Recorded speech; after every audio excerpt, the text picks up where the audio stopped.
Hey, welcome to Strum It Up Week 2, the human metronome. We were just talking about on camera silly faces that you could make for camera, and they told me that at least once I had to make this face. So I did. I made it. I made the face, and now we can move on. So last week we spent a lot of time without the guitar.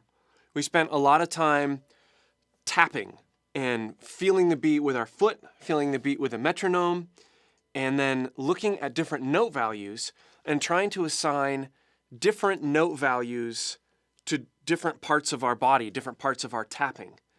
And I got some feedback last week and during the week, from some of you. Thank you. And I did say last week that if anybody was going to show us that they'd gotten even a little bit of this down on video, that they would receive a JamPlay t-shirt. And directly following the event, I was told that the first 2 people who do this will receive a JamPlay t-shirt. So, and then after that, you won't receive a JamPlay t-shirt. If anybody was going to show us that they'd gotten even a little bit of this down on video, that they would receive a JamPlay t-shirt. And it's done. Okay.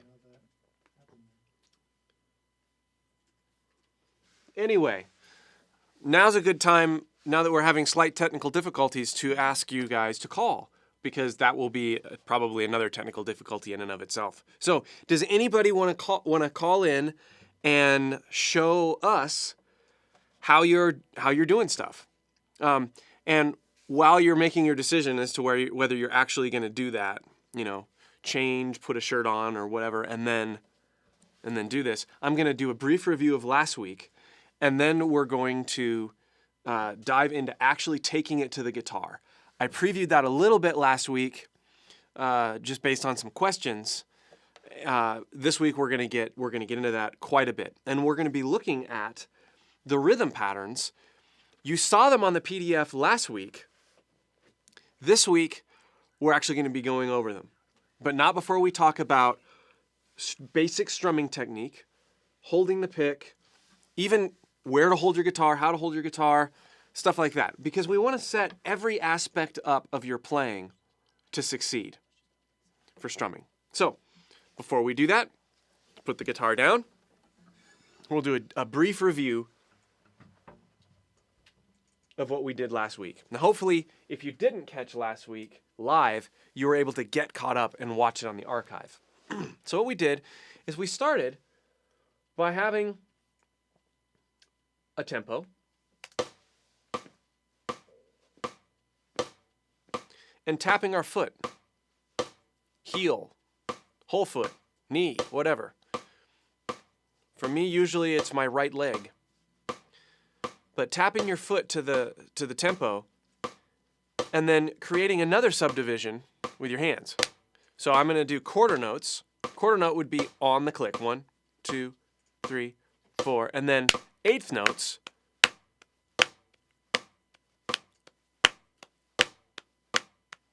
with my hands.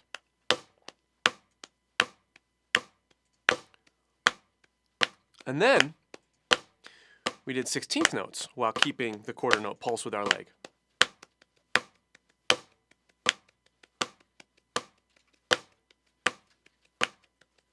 And then we said, well, that's awfully fast. So we slowed the click down just a little bit.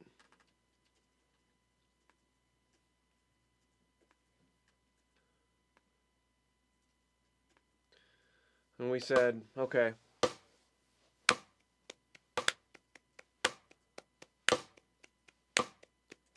there's 16th notes. And then we tried to create one more division by hitting my leg with my left hand and talking on the 8th note.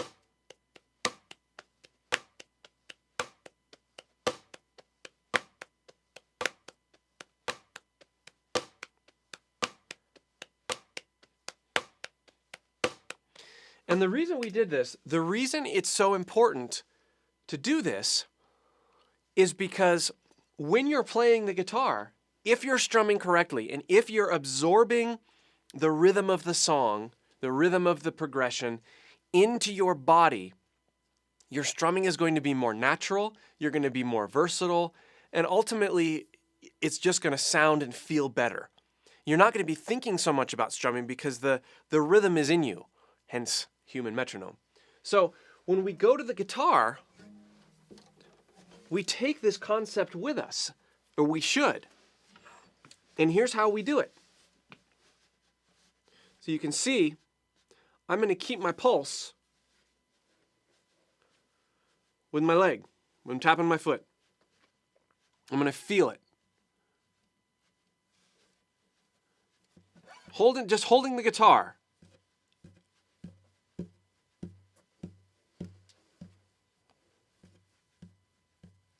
Now I'm going to strum eighth notes. Down, just down.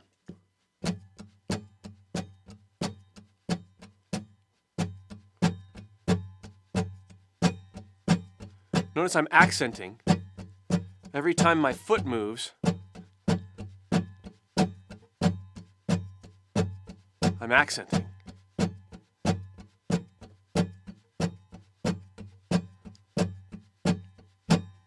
Okay? Now we're gonna do it again, but I want you to notice something about my arm, and I touched on this last week. If I'm doing eighth notes down,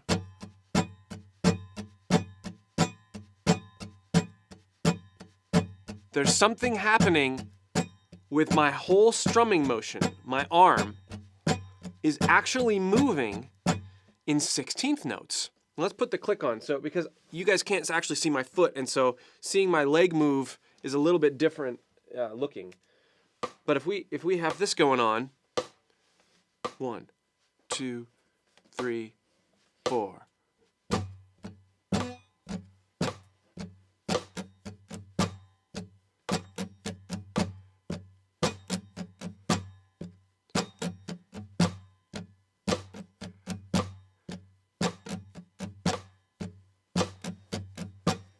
Now, what I was doing there was I was playing a group of eighth notes and then a group of 16th notes.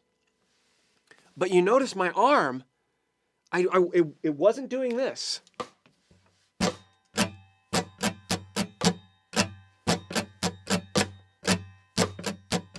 Or this.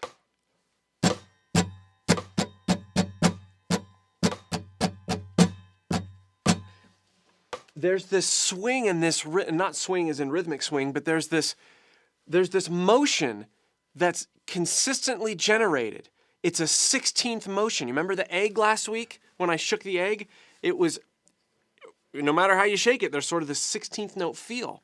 And that doesn't always work for every song, but there's always a beat, you know, something that you bob you tap your foot to or bob your head to, and then there's this comfortable subdivision that ends up working its way into your arm.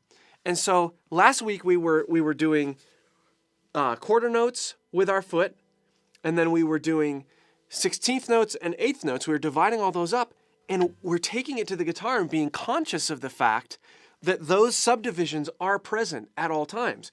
Again, when I have an 8th note, or when I have a 16th note amidst 8th notes, I don't speed up my arm. It's the same speed. I've got the groove. 1E and a 2E and a 3E and a 4E and a. That's what my hand's doing. And then I'm choosing to hit the 8th notes on the guitar. 1 and 2 and 3 and 4 at all times. Again, when I have an 8th note, something is not right about this.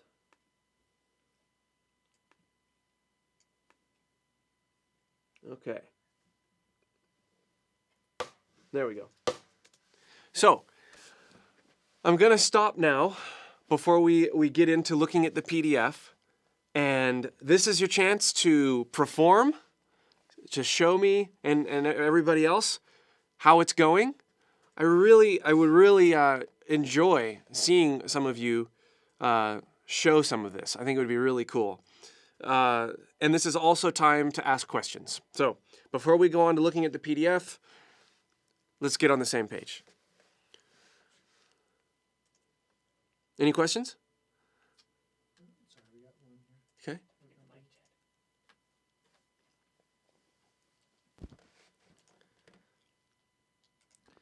Okay, from Slip and Lizard, I do not understand how the knee hit is an eighth note. Help. Ah, okay. Thank you for asking for clarification. We'll go back to that.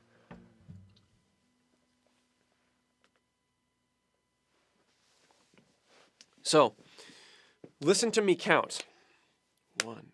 We'll do 1, 2E and 3E and 4E and 1E and 2E and 3E and 4E and 1E and 2E and 3. Every time I hit an and, I'm hitting my knee. 1E and 2E and 3E and. So if we just 1 and 2 and 3 and 4 and 1, if we got rid of the 16th note, that's what we'd be doing. Notice I've got my quarter note, 1 and 2 and 3 and 4 and 1. It's the same as doing this, but this motion now has assumed the eighth notes as a way to differentiate. 1 and 2 and 3 and 4 and. That's really where that comes from. 1, 2E and 3E and 4E and 1E and 2E and 3E and 4E and. So that's it. Any other questions?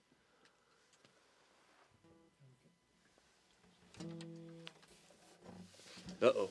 What did I do with my pick? There it is.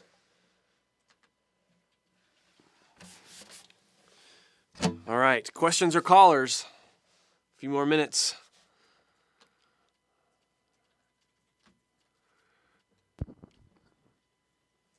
Okay, we've got one here. I'm going to load it up. Okay. From Ranger. Ranger, hi. 75. Sorry, I forgot the 75 on there. When doing 16th notes, what dictates the up or down strokes when the tempo is higher? Ah, when you're faster. Okay. When doing 16th notes, what dictates the up or downstroke when the tempo is higher? And we're going to get into strumming patterns later that are faster, in which the bass. So remember I said earlier, we have the quarter note, or the thing that you tap your foot to. In some songs that might be eighth notes. In some songs it might be half notes. You know, you just sort of have to feel it out and get in the groove of each song. And then you've got this tempo that your strumming hand moves at. And that's not always going to be 16th notes. Sometimes it's going to be eighth notes. Sometimes it might be triplets. And we'll get into some of that for sure. So the short answer is it really depends on the groove, and it really depends on the song. Right now we're using, tap your foot on the quarter note and get your arm moving when you take it to the guitar as in 16th notes, so that your eighth notes are all downstrokes. We're using that as a way to explore and sort of imprint this idea on your mind that we need to be conscious of the different subdivisions so that we can get into the groove and commit them to our body, use them in your body. But it's going to be different, with a faster 16th note tempo song. Absolutely, you're going to want to make sure that you're doing down, up, down, up, down, up for 16th notes. Now, for a faster song that is based around eighth notes, you might have to speed up. Let's say you got something like this. 1 and 2 and 1. What? It's not that fast, but we'll just say this. Let's say this is comfortable. 1 and 2 and 3 and 4. 2 and 3 and 4 and 1, 2. So right now, I'm tapping my foot. 1, 2, 3, 4. 1, 2, and 3 and 4 and 1. And my rhythmic strum is sort of defaulted to eighth notes. Now, if I was always strumming eighth notes, maybe would I want to do this? All downstrokes? Well, it depends on what kind of feel you're going for. Right? Are there 16th notes in the strum pattern?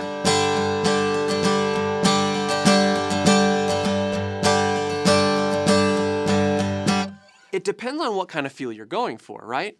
If it's a fast 8th note and there aren't 16th notes, then maybe your swinging of your arm is just an 8th note. Most of the time when I'm doing it, it ends up doing something like this. Sorry. And then if I know there's going to be a part where I'm going to do some 16th notes, I'll sort of pre-adjust my swing.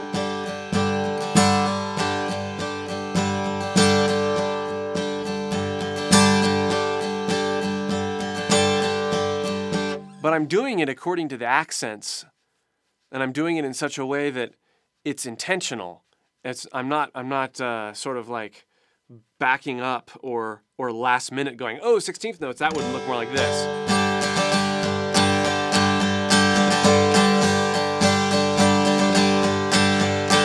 See how disorganized, or hear how disorganized that feels? Sometimes the accent's on the upstroke, sometimes it's not.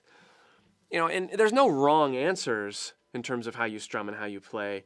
But in general, if the downstroke is a downbeat or a strong beat, that's going to be really, really helpful in just knowing where you're at in your strum pattern. But hopefully that answered your question. Any other questions? Any other video volunteers for a free t-shirt? No video questions yet, but we've got a couple more. Okay. One from Troy Garrity. How can we tell if a song has an 8th feel or a 16th note feel? Great question. Put your guitar down and count it and tap it. That's how you do it. When you're saying things or when you're tapping along with a song, you'll start hearing things in the song that mesh with what you're doing. You know, later in this course, we've got a lot of backing tracks, and we're going to be doing exactly what you just asked. We're going to be listening to the track. We're going to be trying to figure out what kind of feel is it? How should I react to it? First, how should I react to it with my internal metronome, my human metronome? Next, how should I react to it in terms of strumming? And then even beyond that, how should I react to it in terms of phrasing and chord voicings and stuff like that. So we're going to get into that like crazy in the sort of a third of the way through. We're going to start looking at tracks. And we'll walk through that process with a bunch of different genres. We've got some rock, some country, electric guitar focused stuff, acoustic guitar focused stuff. But for now, and I hope you stick around for that. But for now, that's what you want to do. You want to start by counting it. Put your guitar down and you've got a groove. Does that work? Does that feel more? Is it a triplet feel? Da, da, da, da, da, da. 1, 2, 3, 1, 2, 3. Is it some other time signature? What's the feel? The only way that you can do that right off is to establish your foot tap. That's the slower one. And then experiment tapping around with the song with your hands to figure out where that sort of primary subdivision is. And every song's got it. It's really fun once you get this and you practice it for a while, something will come on the radio or whatever, and you'll listen to it, and you start to sort of intuitively, and dancers are really good at this, right? Like they immediately just start moving, and they're good at dancing, and that's what they're doing, right? They're internalizing the rhythm. They're internalizing the subdivisions. Okay, here's another one from Rock Doc. Are you going to discuss the technique for strumming up and down strokes? Yes. Actually, today we're going to get into strumming technique. That's the next on the list after questions and after maybe someone wins a t-shirt. So, any other questions? Okay, cool. Well, let's move on. Thank you. Before we tackle actual rhythms, and before we start really taking things to the guitar, in terms of looking at the PDF, let's talk about just general strumming technique. even before we talk about that, I have to give my spiel on holding the guitar, posture.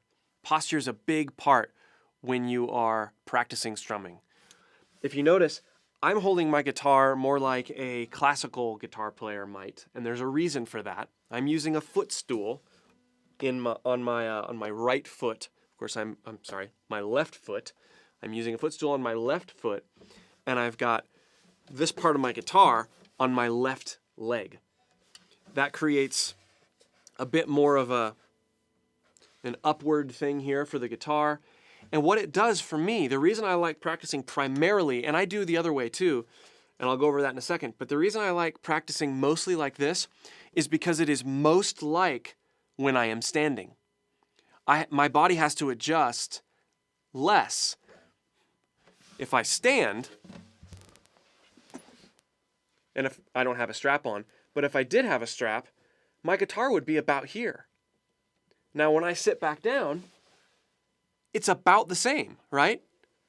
I don't have to make all these weird adjustments. Now, for years, and I still do this sometimes, you casually practice like this.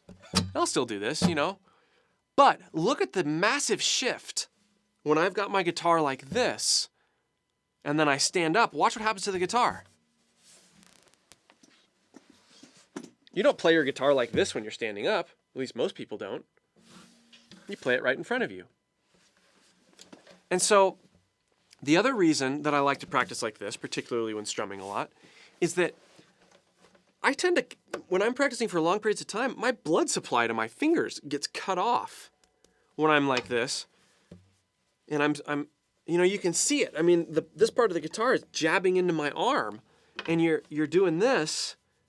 It doesn't last. I mean, it'll last a while. I could probably get through a set like that just fine. But after a while, it does. It ends up cramping up this whole mechanism. When I do this, there's less strain on that. It's still there, but I don't have this tendency to sort of lean on my arm like I do here.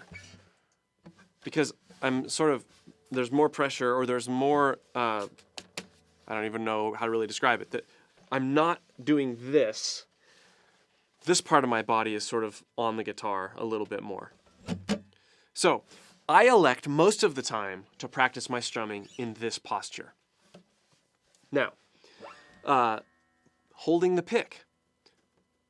Sometimes I get questions from people, gosh, what kind of pick do you use? You use different picks when you are doing a lot of acoustic guitar playing or a lot of strumming versus when you're on electric guitar and you're doing a lot of lead stuff. And the answer is absolutely yes. I use all sorts of different picks. When I'm doing a lot of strumming, I actually use a very thin pick.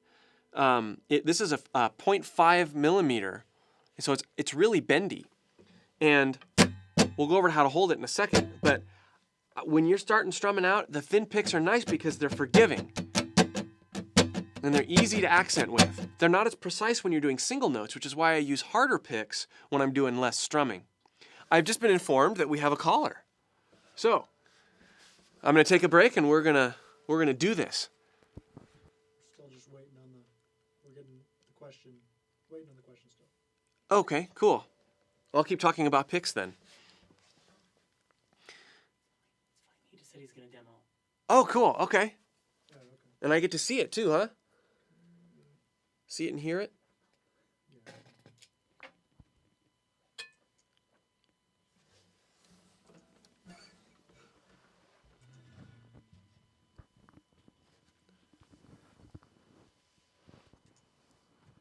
Hello?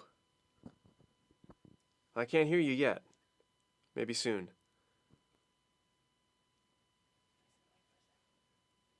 Hey, AJ, just make sure to unmute your microphone real there if you got it muted.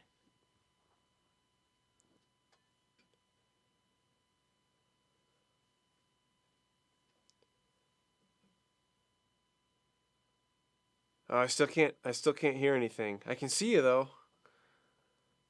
The cool thing about this is I hope you get your mic working, but even if you don't, I can still see you doing it right or yeah. So, we'll spend a little bit more time on it though.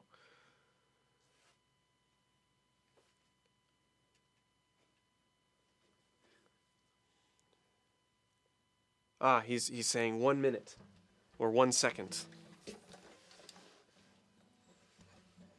Oh, gone.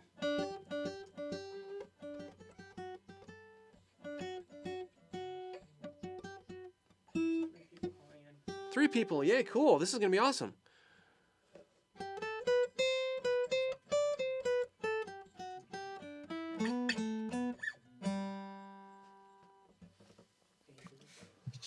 You hear me now? I can. Yes, I can. Sweet. Sweet! Rock Yay. up!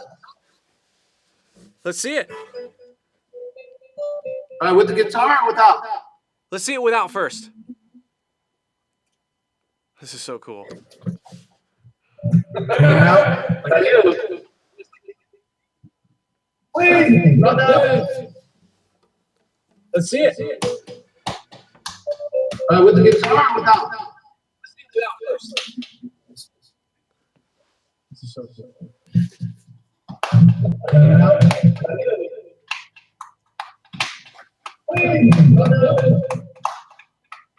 Let's see it. With the guitar or without?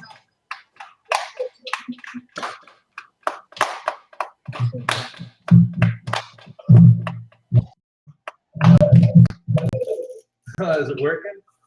It's working. I see it. It's working. Now, Okay. how long did it take? How long did it take for you to be able to get that? Or was it? Did it come pretty easily for you? Not too long. About 30 minutes into last week. Uh-huh. Cool. I'm getting a lot of reverb here. Yeah, me too. Hey guys, while Chad is connecting with this, just a reminder, it's best if anybody calling in uses headphones if you can. If not, try to keep your volume fairly low. Is that it? Yeah, because as you can see, we're getting kind of a feedback loop here. Okay, cool. Thank you, AJ. What size t-shirt do you wear? What size t-shirt? Extra large. Extra large. Okay. We'll get you an extra large. I don't have one to model for you today. AJ, but if you can just email your information to support@jamplay.com with your address, your mailing address, and your shirt size, we'll get that sent out for you hopefully tomorrow. Cool. Now, Say 98. What's that? Extra large. Extra large. Okay. We'll give you an extra large. I don't have one to. Oh, is he gone? Okay. I was gonna have him show me with a guitar, but that's okay. I sort of saw him do it anyway. And I think we got another caller too. Oh, God. We do have another caller. I recognize that guitar from some of the badges, I think. It's Slippin' Lizard. Slippin' Lizard? Rats. Hi, Slippin' Lizard. Can you guys see me or? I can see your strumming hand. Yeah. Holy crap. I'm just going to assume you can see me. I have no idea what's going on. Yeah, I can see your strumming hand. Okay, great. I just thought the question about I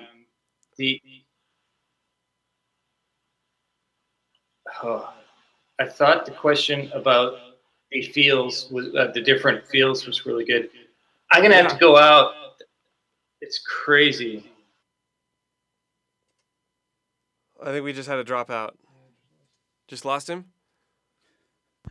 All right, folks, I think we're going to move on with the lesson for now. We'll do live-in calls maybe a little later so we can actually get part of the lesson. And it looks like we're having a little bit of a bandwidth issue here. Sorry, guys. That was really cool. Once this is smoother, I can totally see the potential for, like, direct... It's like instruction the old-fashioned way, where you had some guy in the room and you were giving him a guitar lesson. Imagine that. Okay. So we'll do more of that soon. Hopefully. Okay, I was talking about different picks. I use very, very thin 0.5 millimeters when I'm doing a lot of strumming, particularly if I'm doing a lot of fast strumming. If I'm doing things that are more surgical on the guitar, you know.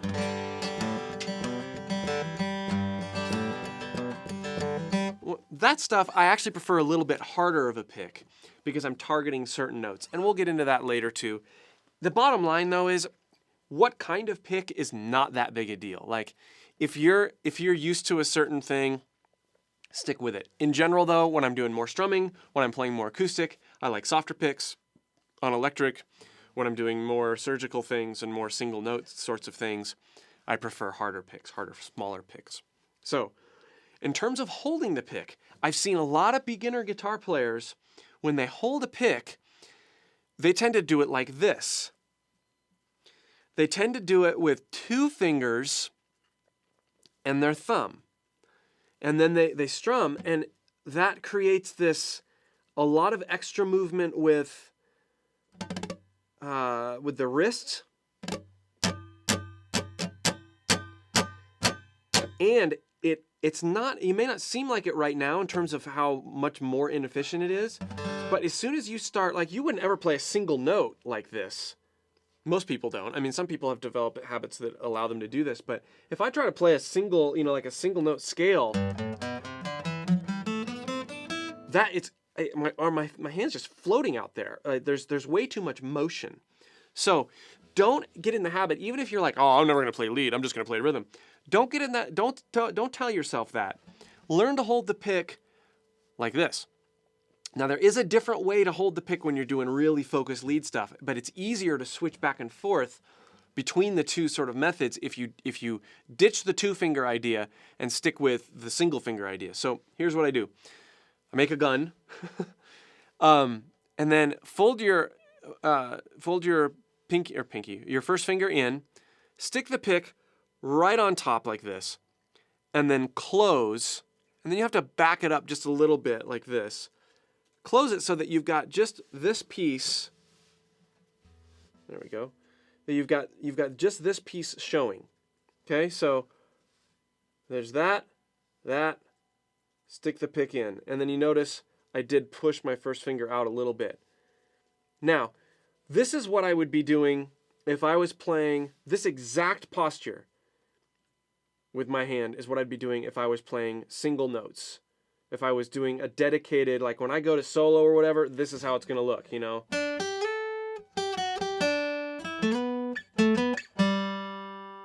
Okay, when I strum, watch what happens. Not a whole lot, right? This is called, I loosened up on the pick there a little bit. See what I did with my first finger? And then so this is called choking up on the pick. When I go to play single notes, you can see choking up on the pick to play single notes, loosening up a little bit to play strums. And that's it. That you can totally see I'm holding the pick right here. Choke up to play some leads. Now if you're doing a combination, you might want to choke up a little bit, but you can see the difference between playing the single notes and playing and strumming is similar enough, the position is similar enough that once you practice that a little bit, it doesn't take a ton of effort. Whereas if you're having to completely redo things, that gets to be quite irritating. Because as you progress in your guitar playing life, you're going to realize that there's,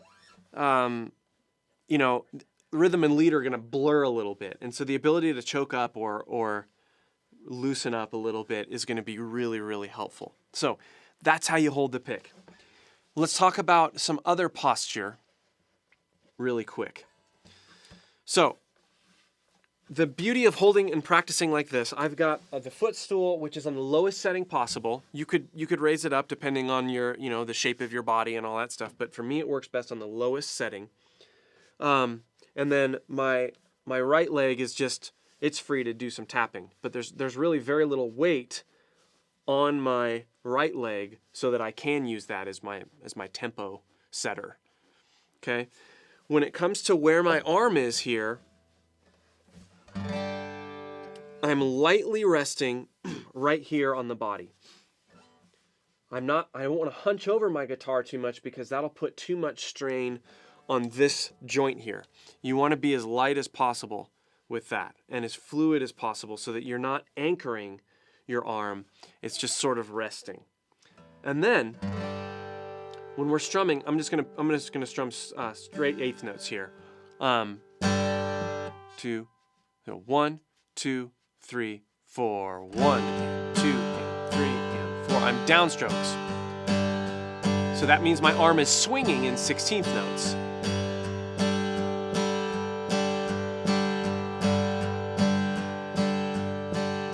Now I'm not going to strum, but I'm going to keep the motion going.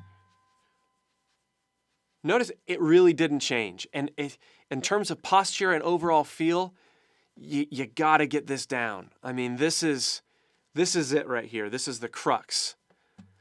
Notice nothing's changed. I'm similarly relaxed. The only difference is I'm moving into the guitar.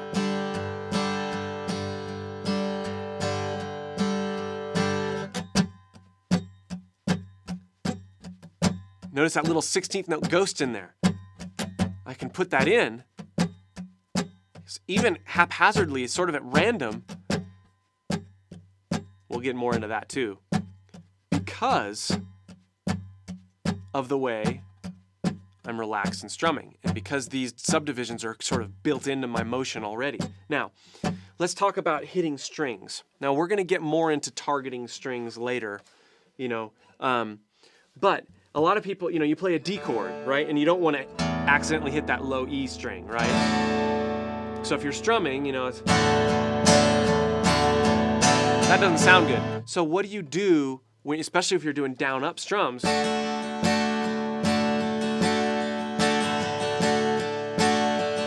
You do a combination of things to make sure that you're, and most of the time it's a low string, especially when we're starting out. One thing that you can do is use your thumb so that if you do accidentally hit, it's not going to be ringing out a ton. The other thing, and this is just, it takes a little bit of getting used to, but you're looking at your hand and you're just making sure you're strumming the higher strings. I mean, don't overcomplicate things, right? Try to strum just the higher strings and then put a failsafe down there with your thumb on the D chord or the C chord or any chord that you don't want to play that low string on. That's about it. Now you'll notice something that I'm doing when I strum. Hear that? More rhythm subdivisions, right? I tend to sort of, and I don't like doing this all the time. I tend to hit a little bit on the guitar. That's totally fine. That's what the pickguard's for. Now you'll notice, there are sometimes you don't want to do that, but be conscious about it. Just know that you're doing it if you are doing it. It's okay to do that. To me, when I was first starting to strum, this was helpful because I had a place for my hand to sort of land.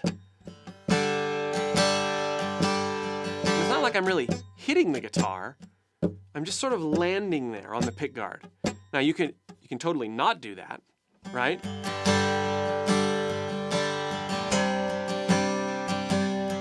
I would say that I'm touching it even if I'm not hitting it. I'm conscious of where the body of the guitar is, and that helps me with the distance and dynamics, the distance from the strings and the dynamics with which I'm strumming.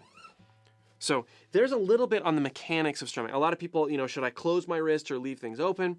It doesn't matter as long as you've got that, that idea of choking up on the pick and being loose with it. It doesn't really matter whether your hands are closed. I tend to play with my fingers open because I do, I like doing the hybrid picking thing, and I like just having things open for that access. I also feel like when I try to keep my hand closed intentionally, it tenses these muscles up, and I don't like that. So I like to be as loose as possible. So me as a guitar player, I prefer keeping things open as opposed to doing something like this. But there's no wrong answer. If you can get a good groove going and your fist is closed and you still are grooving and relaxed, great. Questions about posture? None so far? Questions about anything? No? Okay, cool. Just type in the chat. Is this making sense? Are you guys tracking? is this the information that you wanted about posture and strumming technique? We've got a lot more to cover, but it's going to be in the context of rhythm.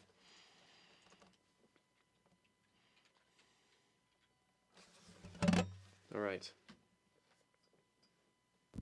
Okay, we have a couple here. I'm just Okay. getting them loaded. Cool.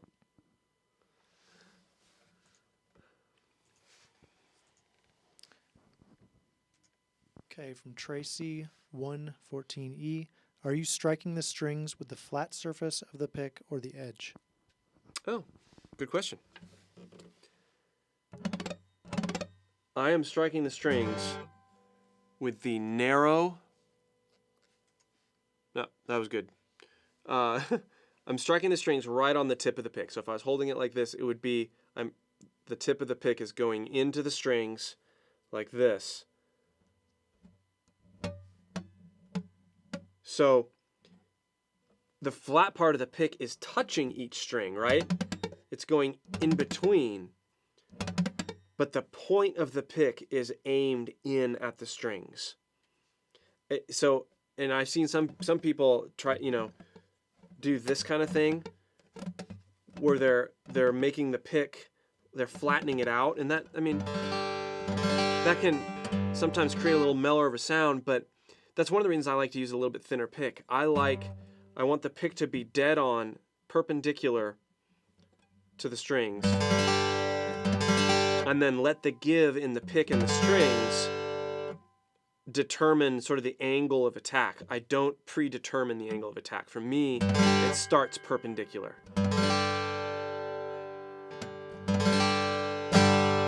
And that's up or down.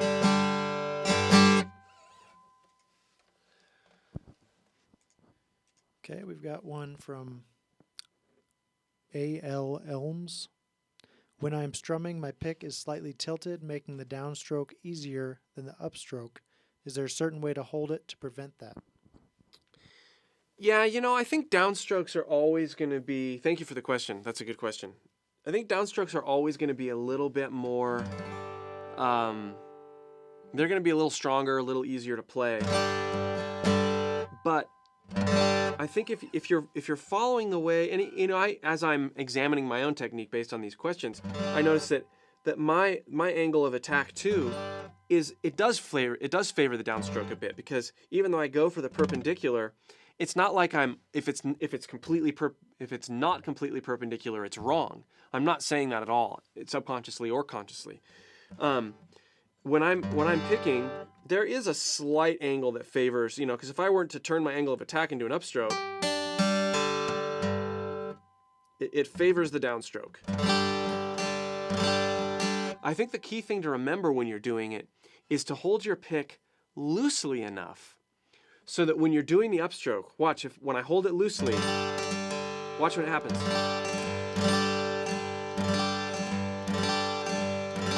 I'm not really changing the angle of my wrist much.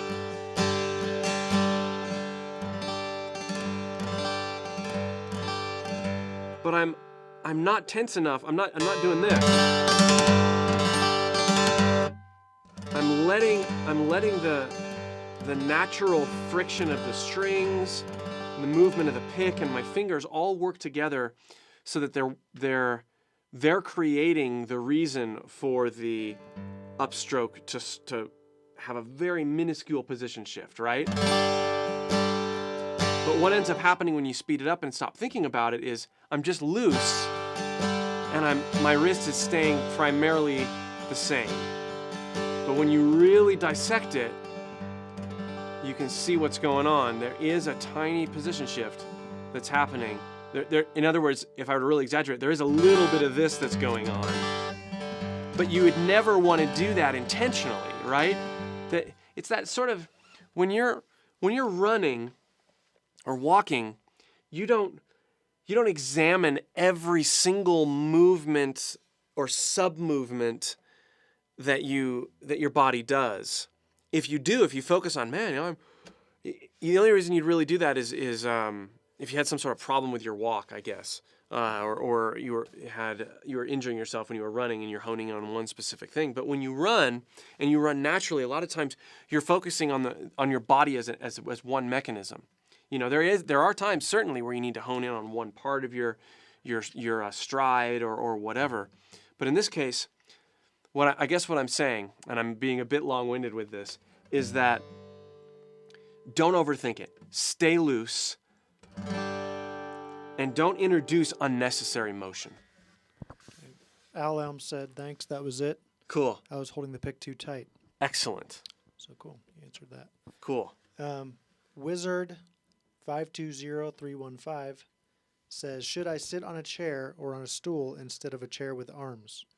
I can't practice with chairs with arms because I end up hunching over too much to avoid the arms, either, you know, on this side or this side. I guess there's only two arms. But I actually end up feeling it in my upper back because I hunch too much. With a chair like this, there's no arms. It's actually it's a really neat chair. It's adjustable in height, and so you can get it just right ergonomically for longer practice or teaching sessions. Stools, my only beef with stools is that most of them are too high, and so I can't get my footstool set up correct when I'm sitting down if I'm on a stool, and then I end up doing this, and then if it's higher, actually, could you pass me a stool? I'd like to just demonstrate this since we have one. Here's what we'll do. This is a really key. Whoa, this is really a good question and something to keep in mind. So here we have a stool. Notice the chair and the stool are different heights. They're all black, but you know it's not a ton higher, but it is higher. If I move this chair and I sit in this stool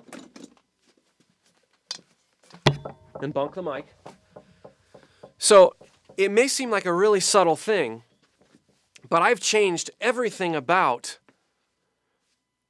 what I'm doing. Now, and I don't have a strap. If I had a strap, it might be a little bit different, but watch what happens here. I'm going to do this. I'm not going to do this. That doesn't even work. It'll just fall. And if I'm trying to get comfortable, if this is, you know, I'm not going to complain if they give me a stool at a gig or something like this and this is all they have, but I'll compensate for it. And I have to be aware that I'm compensating. So I'll probably do this because it gets my guitar up and I don't have to hunch too much. I'll probably do this. Now this is fine. I just have to be aware that, man, why is my arm getting so tired? Well, I'm putting more strain here.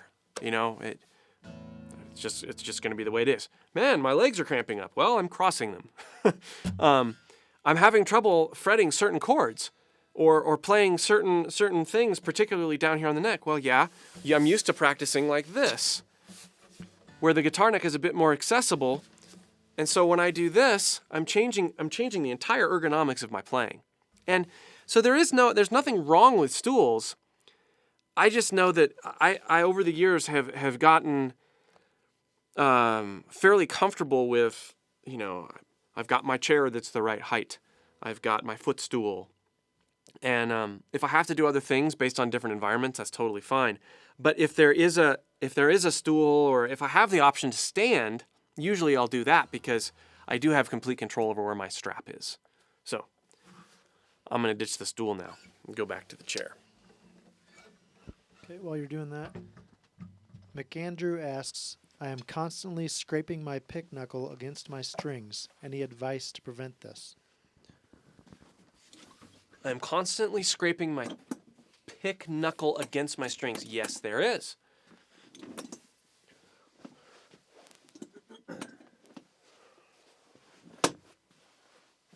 Okay. You know, when I was first playing,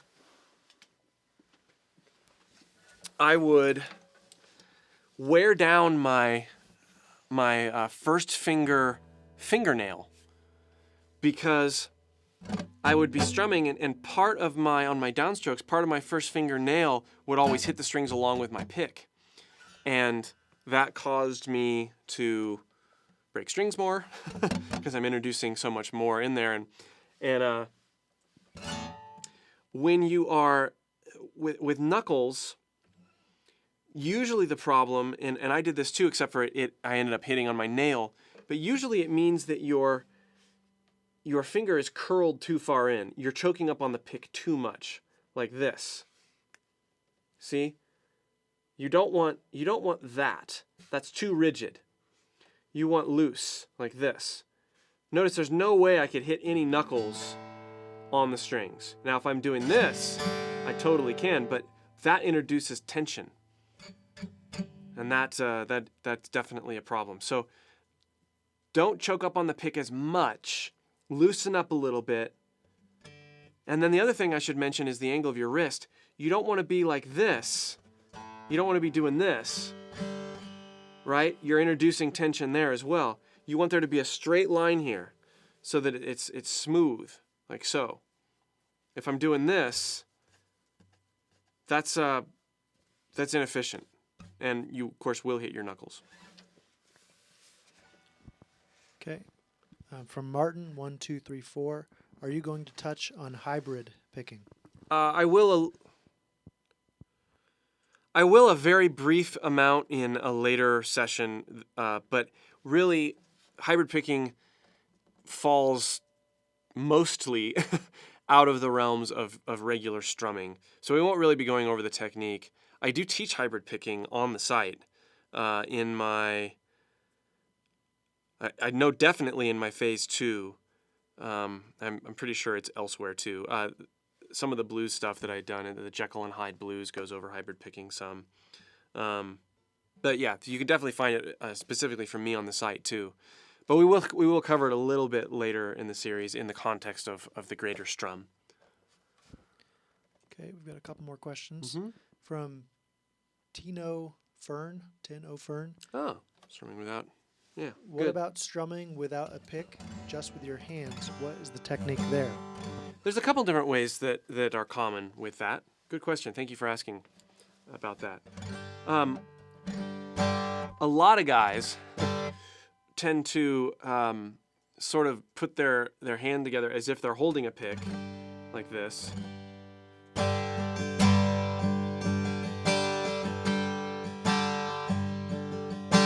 Doing it like that. And so you're using your nail, your fingernail here for the downstrokes, and then you're using sort of the pad of your first finger. Some people will also use their thumb for the upstrokes, so they might, I'll slow that down. First finger for down, thumb. So you do have a little bit of a rotating thing going on there. This is great. I'm not much of a finger picker. Check out Jim Deeming's course for that, starting in a few weeks. But if you are a finger picker, this is what you'll do, right? I mean, when you want to strum, it takes a bit more. And my beef with this is if you're trying to, well, and if you're finger picking, you target individual notes with your fingers for sure. And I've had to do this when I've, forgotten picks or dropped it in my guitar and had to finish a song or whatever. But that's the general where you'd start. There's two ways to approach it. Sort of the pretend you have a pick,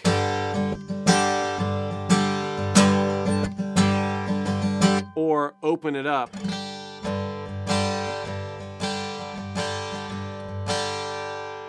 And I tend to use these two fingers. Some people will do, all of their fingers. I'll slow that down.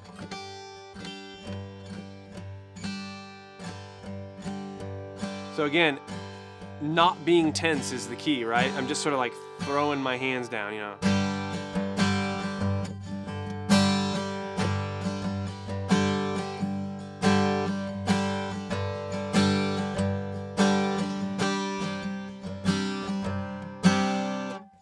So I guess there's a total of 3 ways that you could approach that. But the key is stay loose. There's the nice thing about strumming without a pick is that there's less mechanics, right? You're not thinking about holding a pick. If it sounds good and you're relaxed, it kind of works. I would say out of all of them, the first method that I showed you is probably my least favorite, the pretend pick sort of method, because it does sort of introduce something that doesn't need to be there, which can introduce tension, which could make you feel not as part of the song. So I think we'll move on and save the questions for later. okay. Okay, so we are moving on from general mechanics of strumming. Now we're gonna go to the PDF, and we're gonna take a look at the PDF. Last week we did the first 3 lines introducing the basic rhythmic values that we'd be working with. Now we're gonna look at the 4th line of the PDF, which is, this is the very, very beginnings of reading rhythm. Now, not every guitar player needs to know how to read rhythm. You don't need to know how to read rhythm to learn a song or to perform or to strum well. However, learning to read rhythm and see the subdivisions is a great way, it's one great way to start internalizing the rhythm in you. It's one thing to hear something and then go along with it. It's really a cool thing to be able to look at something, figure out the rhythm, internalize it, and produce it. It's fun. And we're going to cover both aspects of that in this course. We're going to start here because I think it's really rewarding to be able to look at something and make it part of your strumming. So let's look at measure 13, 4th line. We've got 2 quarter notes. So the quarter notes are the ones without the bar over them. And then we've got 8th notes. And we've already gone over the values of these. So let's put our guitar down for the moment. And let's get back into rhythm. And then let's look at that first, at measure 13, at that first standalone rhythm example. We've got 2 quarter notes followed by 2 sets of 8th notes. So 2 quarter notes followed by 4 8th notes. How would we count that in the context of rhythm? Just so that you can get a gauge for this, I'm going to go ahead and start the click again. I'm going to start it at 80 beats per minute. Here it is. So how would we count that first measure, or the 13th measure? 1, 2, 3, and 4, and 1, 2, 3, and 4, and 1, 2, 3, and 4, and 1, 2. Now we're just dealing with measure 13. 1, 2, 3, and 4, and so we've counted it. That's the first step to internalizing it. The next step is to ditch the counting, take it to your body. And you won't have to do every one of these steps all the time for the rest of your life. We're dissecting it down, and then after a while, this is going to be happening unconsciously. But you have to start here so that you can get to the point where all these things happen unconsciously. So we're gonna take it to our body. I'm tapping the quarter note. I'm gonna clap the rhythm.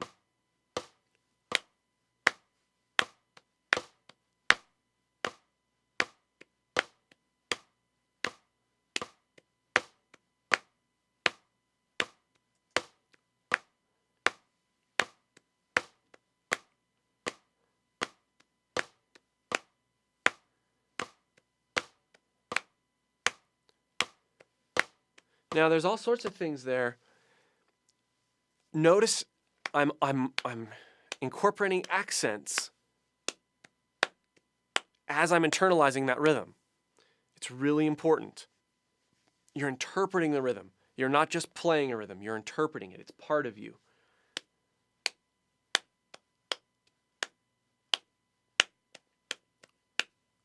I've got that down. It's a simple rhythm, but it's effective.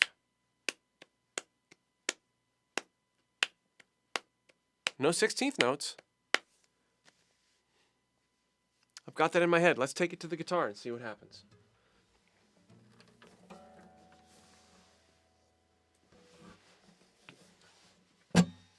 Now we're looking at measure 13, that whole line is the same rhythm, right? All 4 of those measures, measures 13 through 16. So we're tapping our foot. I'm going to leave the click off for now, and I'm going to leave my foot going. Quarter notes. I'm not going to strum a chord. 1, 2, 3, and 4, and 1, 2, 3, and 4, and notice everything's downstrokes for now.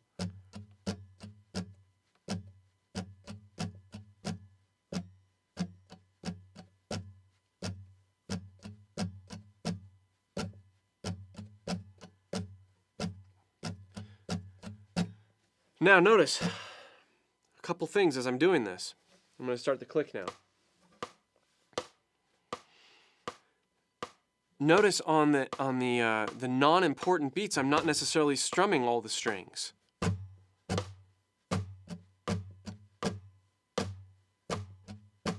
One, 2, 3, 4. 1, 2, 3, and 4. And those ands are much lighter.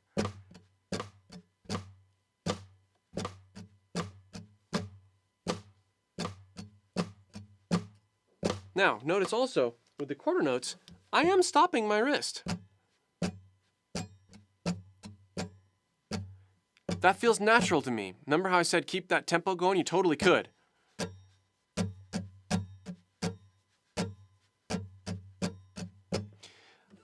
And I would recommend that, except in the case of when you're strumming slow enough like this, you're almost creating a rest.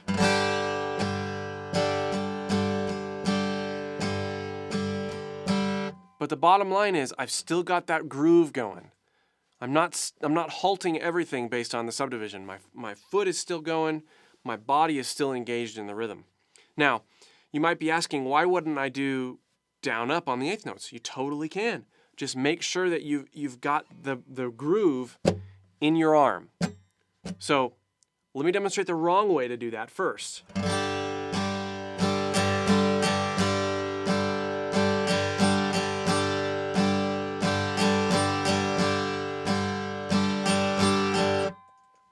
Why is that wrong?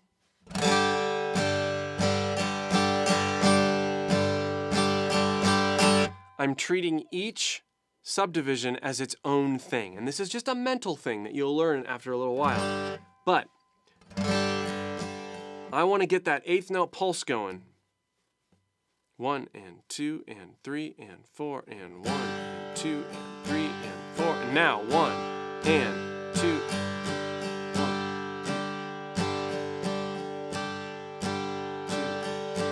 1, 2, 3, and 4, and 1, 2, 3, and 4. As opposed to this.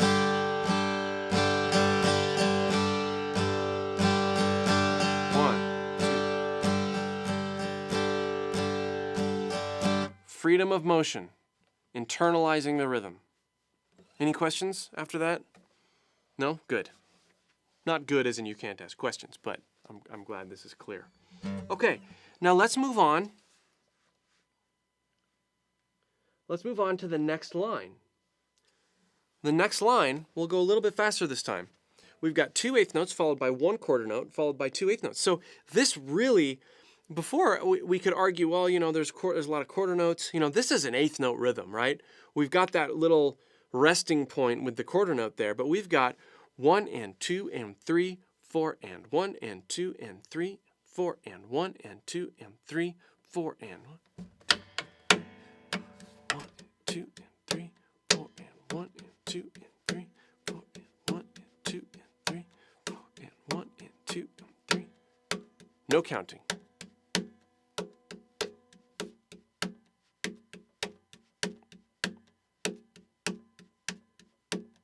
So we could do it with our 16th note arm. 1 and 2 and 3, 4 and 1, 2 and 3, 4 and 1.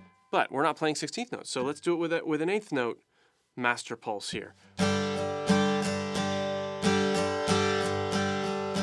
That's too stiff. Let's loosen it up. Internalize the rhythm. I wouldn't play it like that. I'm too stiff.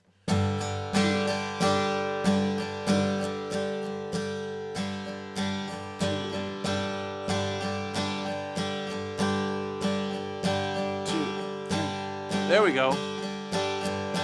It's in my arms. You don't have the advantage of doing this live, but if you were to go back, you'd notice that there was a particular point which my body sort of relaxed, and the tempo and the groove entered my arm.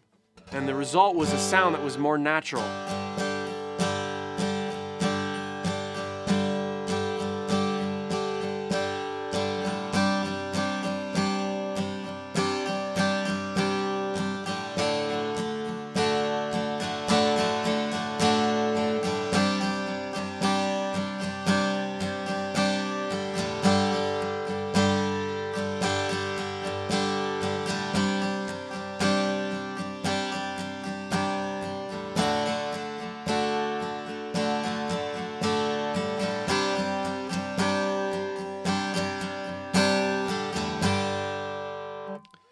The more I played it, the more I internalized the rhythm, the less you even realize it's a pattern, and the more it just becomes something you're playing, something you're strumming. So that was starting with measure 17. You go down to the next one. Now, what I'm going to do here is we're going to look at the next two lines, which are based off of the eighth notes, and we're going to look at them in the context of. I'm sorry, we're not going to do what I just said. What I didn't even yet say we were going to do. We're going to look at measure 21 through 24. And then we're going to go on to the next one, which has varied rhythms per line. So we're going to need to sort of keep in mind the changes that are happening and internalize those even. That will be measure 25 on. Here's measure 21 though. 1 and 2, 3 and 4. 1 and 2, 3 and 4. 1 and 2. Lose the count. Bob that head. Take it to the guitar.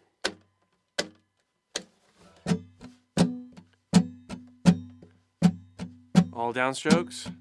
That's pretty comfortable. That'd be great for like a...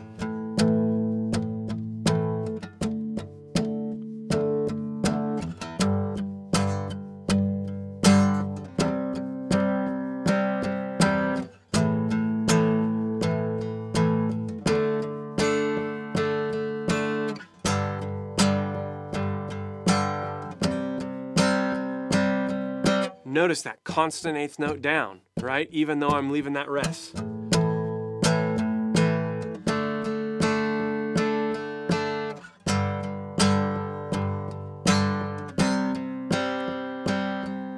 Okay, a little different style. Let's get in the groove with the eighth notes.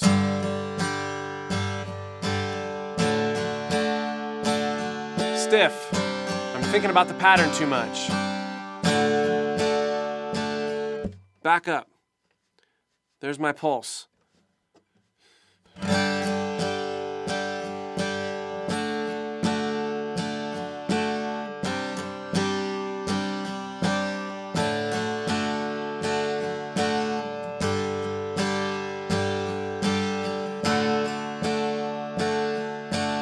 Haven't found it yet. Think the eighth note. There we go.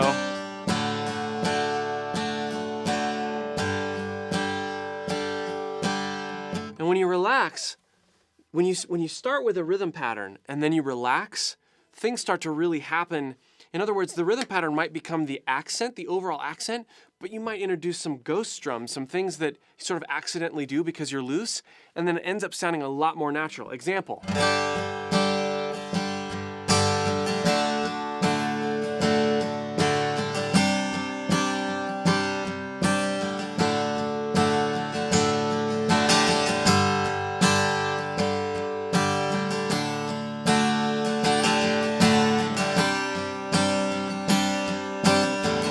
Now, there's 16th notes in there. The 16th notes aren't written, but that's how I would, if I were to read that rhythm, and if I were to read it as a strum pattern, as a rhythmic guideline, I would treat those eighth notes as accents, and then I would keep my 16th, I would get my 16th note groove on, and then I would 2, 4.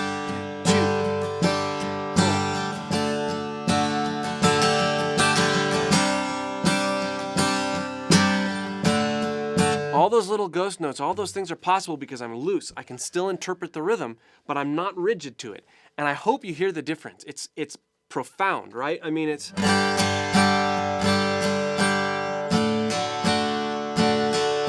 so robotic versus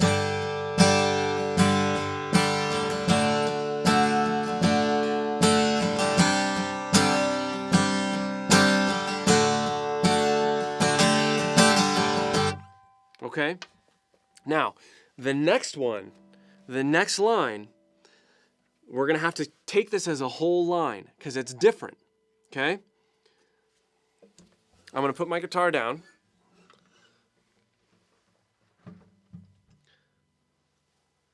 Look at measure 25. We've got 1, 2, and 3, 4. 1, 2, and 3, 4. Then the next one, we've got 1 and 2 and 3, 4 and. We've seen that one before. We've seen that one in measure 17. And then measure 27 is the same as 25, and measure 28 is the same as 26. So we've got a 2-bar rhythm pattern stretching over 4 bars. So if we were to tap this out, 1, 2, and 3, 4. 1 and 2 and 3, 4 and 1, 2 and 3, 4. 1 and 2 and 3, 4 and. Even just it being 2 bars, it just feels all of a sudden like there's a lot more to remember, right? Well, take the counting out of it. See if you can internalize it. See if it can be a part of you.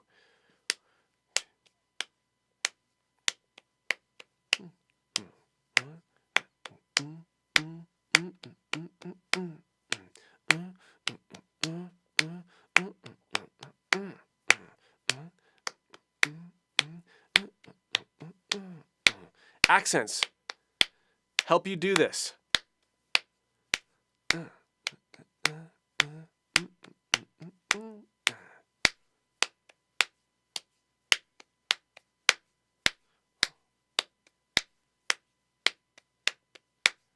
I hope you see the transformation because I'm intentionally trying to do this. I'm intentionally starting out by being stiff and awkward and you know, to the letter, and then releasing the rhythm idea into my body and then grooving along with it. I hope you see the transformation over and over again. That's the point here. Okay? Taking it to the guitar. Now remember, let's just get our 16th note thing going, and let's not worry so much about ghost notes. 1, 2, 3. Mess that up. 1, 2, 3.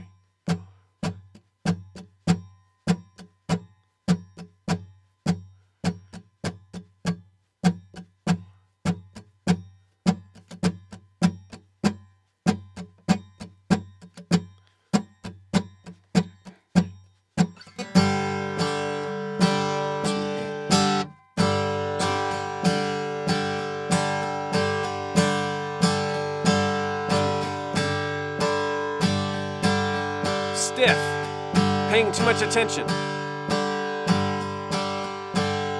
Use it as a guide. Use those accents.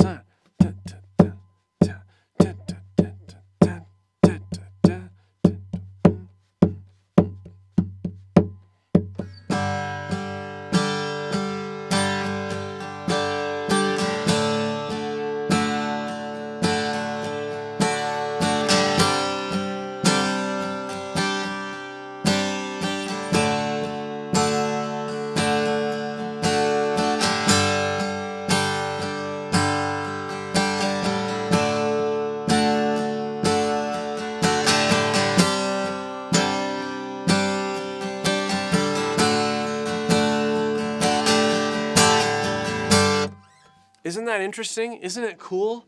I think it's so cool. You wouldn't necessarily look at that rhythm pattern that I just played and you're like, oh, he's playing exactly 1 quarter note, an 8th note, a set of 8th notes, and 2 quarter notes.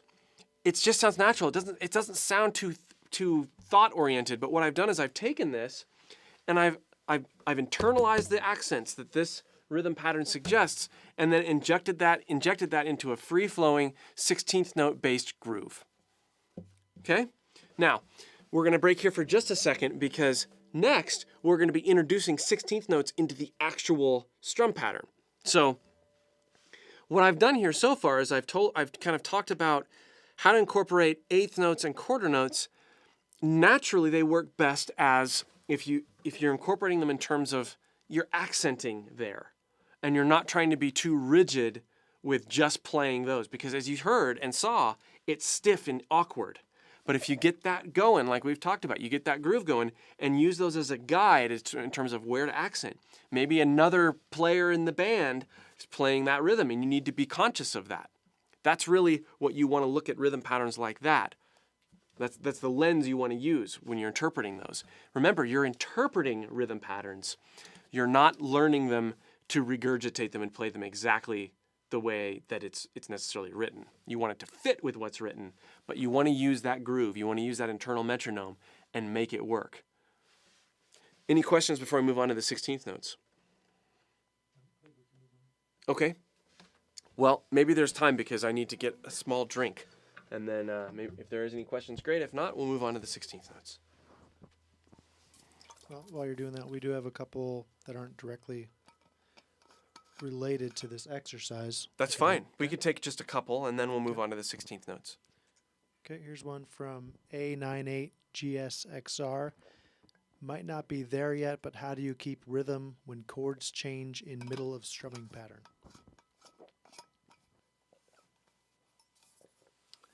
Yeah, that's a really good question, and we're going to be focusing on that a ton, really the rest of the series, because the rest of the series, we've got quite a bit of sort of real-world examples that we're going to look at and listen to and dissect. And so we're going to be covering that in the context of those examples. But I will give you a brief sort of jump start. The key to doing that, first of all, there's no shortcut for just being able to switch chords and do it in such a way that doesn't break tempo. But I love to break things down. And here's how I was able to get over that hurdle as an early guitar player. I would literally set a metronome and count, but I wouldn't strum. I would just have my chord. So let's do like C to F, because that's one of those ones that can get people screwed up sometimes. Or E to B7. That's not even right.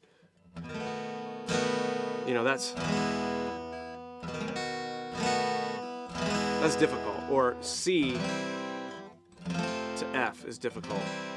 Now, we'll go back to the C to F. One way to change chords and think about this is there's always, or usually there's common fingers, right? Like this third fret C stays there, right?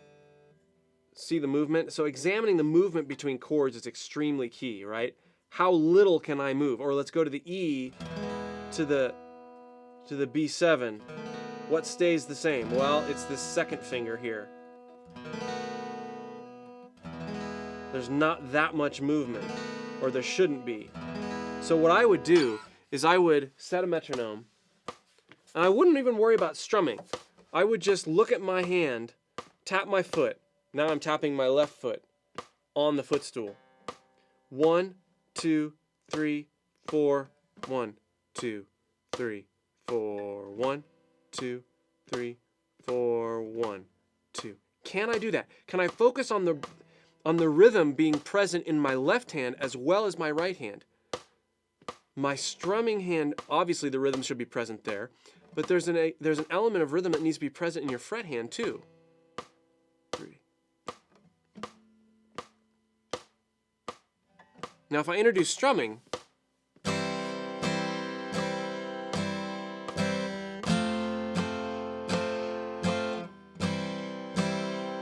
You notice there's that. I'm having trouble hearing the metronome over the guitar, but you notice there's this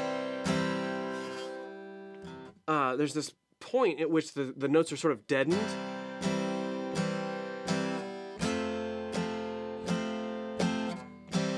Right there. Don't worry so much about that, as long as it's not really, really awkwardly long. But that's the best advice I can give you, is put the rhythm in this hand. Put the rhythm in your fret hand as well, for sure. And break things down. Don't focus on the strumming for a minute, and just focus on the chord transition that's giving you problems. That's the way I did it, and I really feel like it worked. And I still have to do that to this day. If I'm learning a new chord progression or a new something, and I can't play it up to tempo, I've got to break down the two hands and get that transition down. I remember several months ago, maybe almost about a year ago now, I was recording a version of the Frozen theme song for JamPlay. And there was aspects of that guitar solo that I played it just over and over and over and over again to make sure that I could nail it when it came time to film it.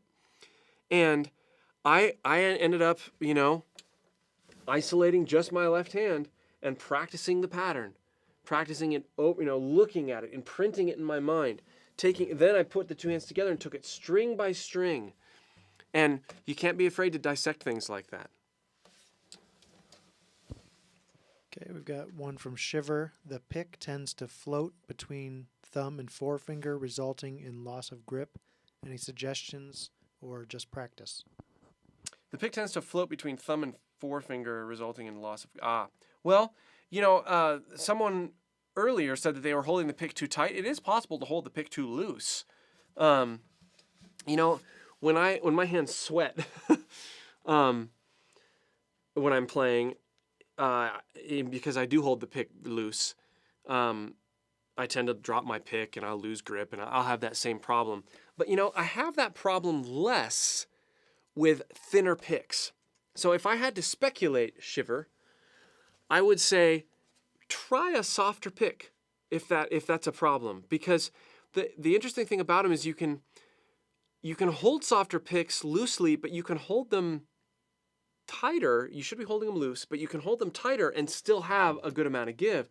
Whereas if your pick is super hard, if you don't hold it really loose, you don't have enough give, and then you end up tensing in other ways. So I would recommend possibly trying a softer pick. Cool? All right. So the last 4 lines of this PDF, they're all sort of similar. 1, 2E, 1 and 2E and a 3 and 4E and a 1 and 2E and a 3 and 4. We're on the 4th measure from the 4th line from the bottom. 1 and 2E and a 3 and 4E and a...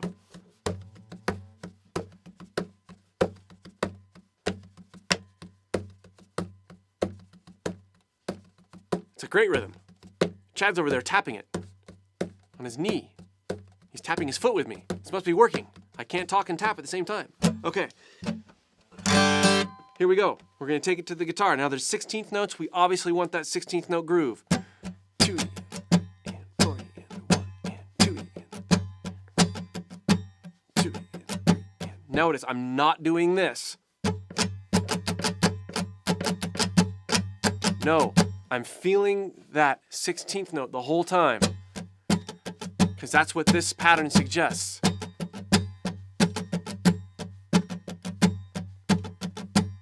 Also, again, notice the accents.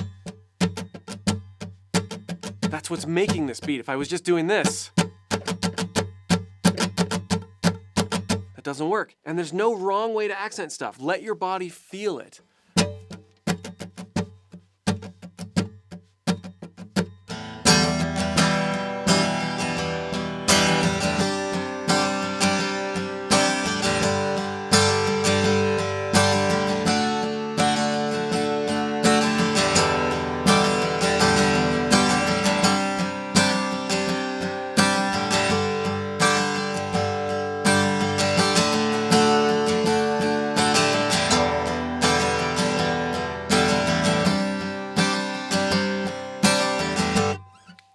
And you notice, when you really get into it, you use it again as a guide And then I could play a full measure of accented 16th notes, you know.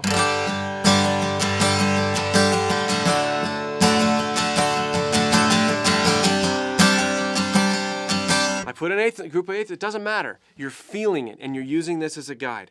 Moving on to to measure 33, third line from the bottom.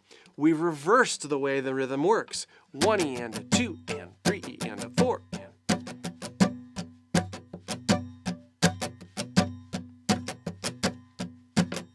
16th note pulse. I'll start with the E minor again.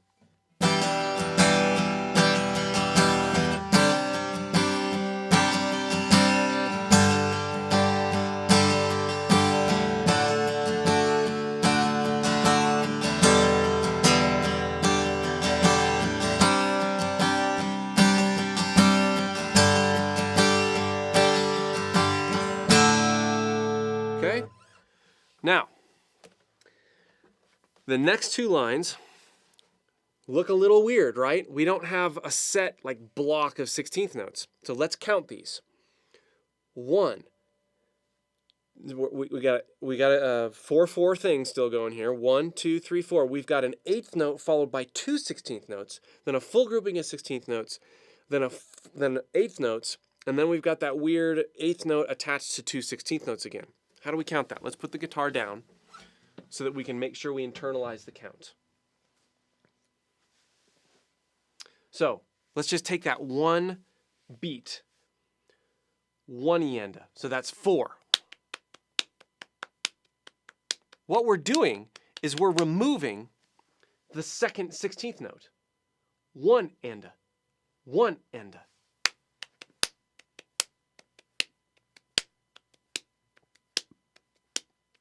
Now, if you do that naturally, you probably heard me doing that sometimes with ghost strums anyway, when we were doing the 8th note stuff.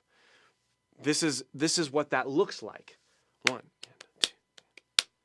So if we were to take that first, if we were to take this rhythm here, it would be like this.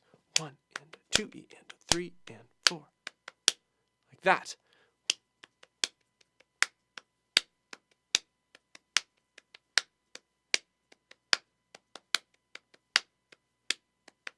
Sounds natural, right? Once you internalize it.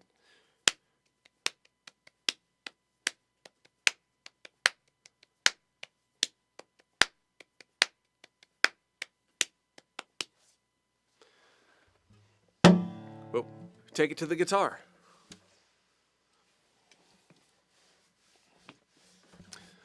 One and a 2 and a 3 and 4 and a.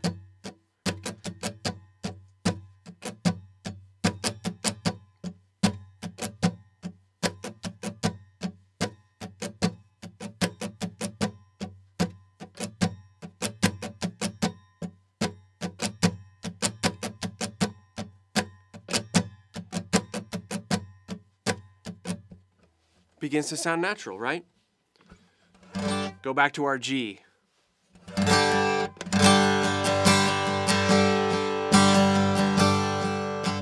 Sorry.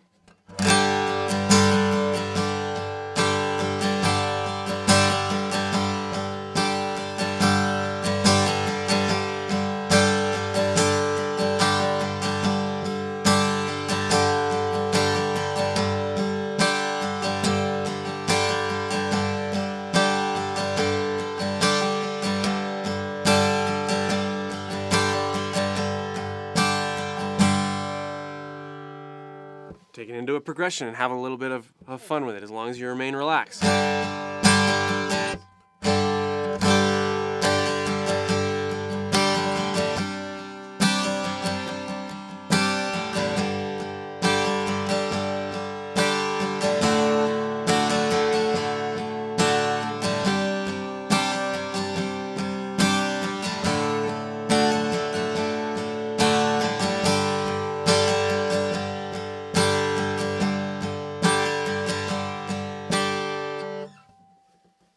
All right, now the last line, we did something sort of like what we did on line with measure 25, where we switched it up a little bit. So we've got that same deleting a 16th note. 1, we're deleting the E, 1 and a, 2 and, 3 E and a, 4 and. Next measure, we've got 1 and a, 2 E and a, 3 and, 4 and a. That looks very, very similar to, well, actually identical to the line previous. Then we switch it up again. 1 and a, 2 and, 3 E and a, 4 and. Then we've got an ending. So we're reading right now. We're reading rhythm. We've got a lot of different things going on there. There comes a point, and the reason I put this in there is there comes a point to where sometimes you do need to read exactly and interpret, but you don't want to lose that groove, right? What's the basis of this last line? It's still the same thing we've been doing. 1, 2, 1 E and a 2 E and a 3 E and a 4 E and a 1. So let's tap it a few times. Let's put the guitar down. Let's see if we can get the whole line. And this is pretty advanced. If you've been tracking with us till now, and this is a struggle, that's okay. It's by design. We leave you with a challenge. So hopefully everybody's a bit challenged. So we've got 1, 1 and a 2 and 3 E and a 4 and 1 and a 2 E and a 3 and 4 and a 1 and a 2 and 3 E and a 4 and 1, 2 and 3. Yeah? How do you internalize that whole thing? You really don't. You got to read it. Let's try it again. I may have even messed up that last measure. Let's try it again. 1 and 1, 1, 1, 2, 3, 4. 1 and a 2 and 3 and a 4 and 1 and a 2 E and a 3 and 4 and a 1 and a 2 and 3 E and a 4 and 1, 2, 3 and 4. There we did it. We did that last one right. So, what am I doing? I'm looking at those notes. I'm looking at those rhythm values, and I am internalizing them as I play them. Could I memorize that right now? No. Could I memorize a measure or two and internalize it? Yes. But with something like this, you just got to look at it and play it while you keep maintaining your pulse. Here's what not to do. 1 E and a 2 and 3 and 4 and 1 and a 2 and 3 and 1. That doesn't work. It's not useful because you're stopping your hand. You know, I'm saying sort of the same thing over and over again by design. Let's get into the groove.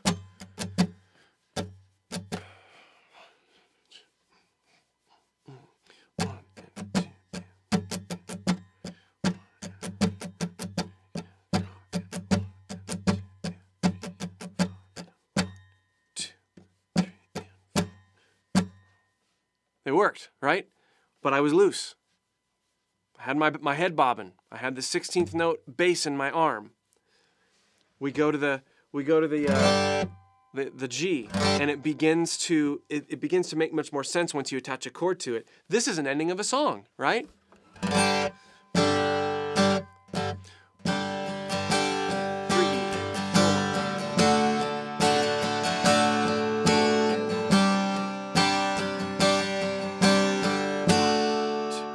Oops, I messed up. Let's do it again. From the top.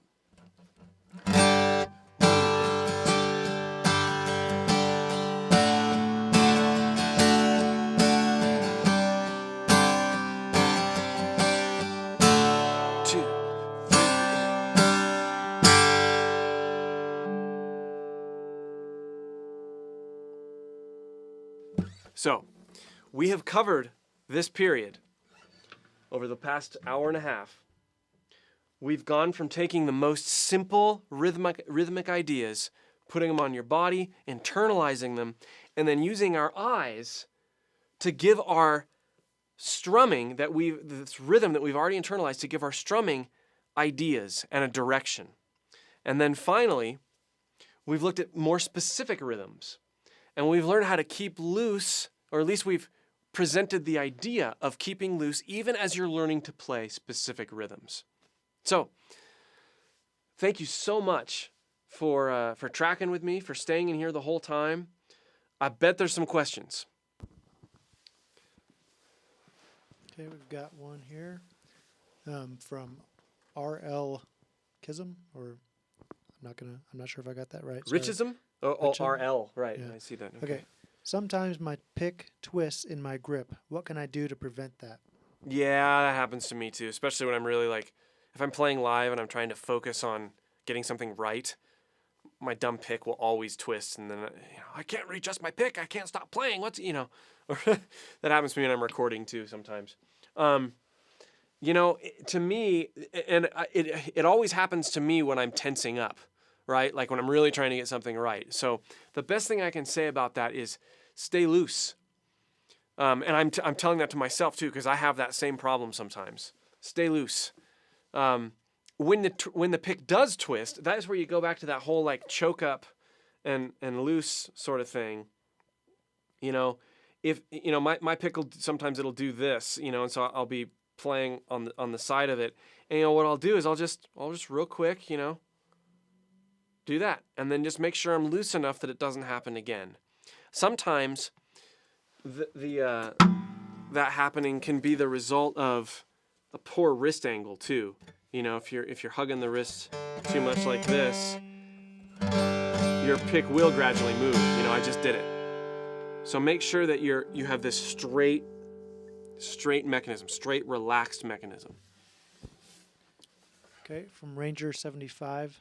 Chris, are you dropping a note at the first two eighth notes?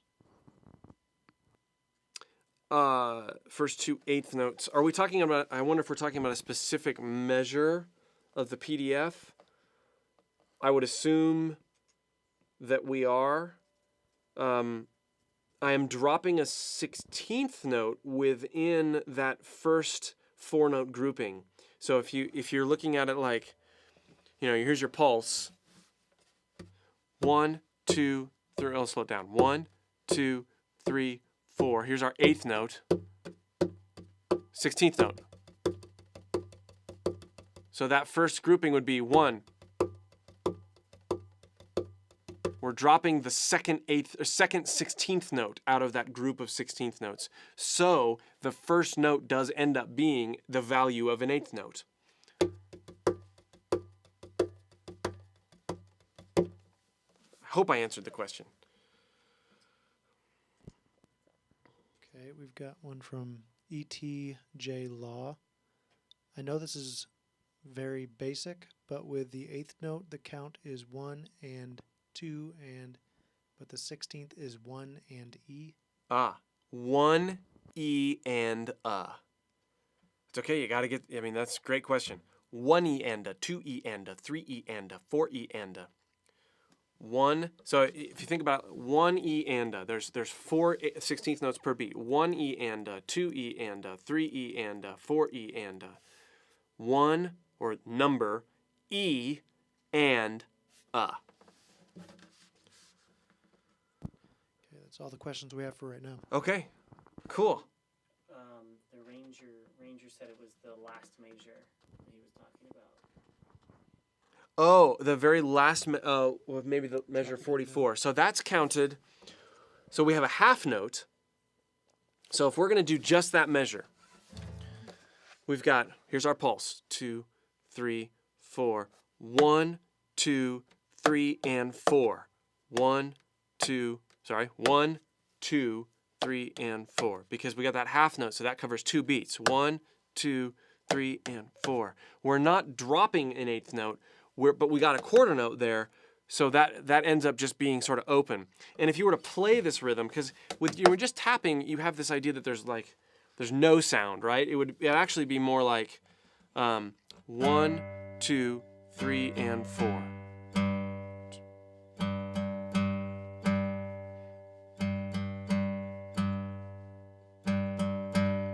The sustain helps a lot.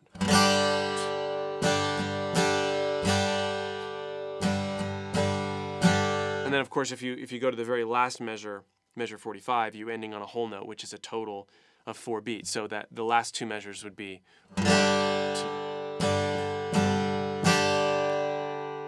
2. Again.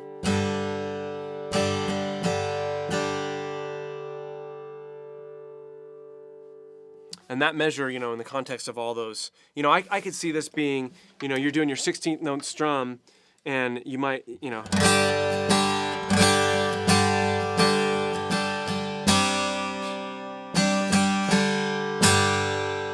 some sort of end like that it might be doing.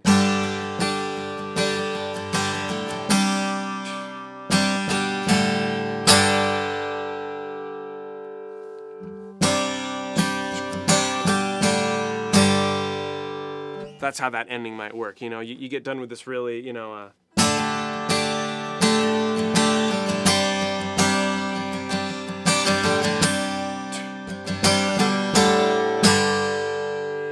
that's how I would imagine that would be internalized.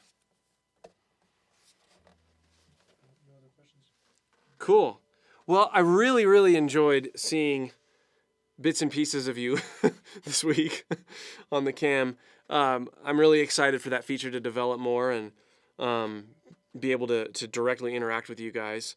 Thank you so much for sticking with me this whole time, for getting into some of the deeper stuff. My goal here each lesson is to start basic and get challenging to where it even, it challenges everybody, including myself, in teaching the material. But that the concepts are simple enough so that you can take these things away this week and get ready for the next week. Next week, we're going to be working on an actual example, and we're gonna get out of the 16th note, straight 16th note feel a bit, and introduce a little bit different feel. But the same concepts are going to apply, and that's this time I've answered a few questions along the lines of you just gotta look at the song and interpret this, and we're going to take that to the real world next week. So, thanks again for having me, and we will see you next week, same time, same place.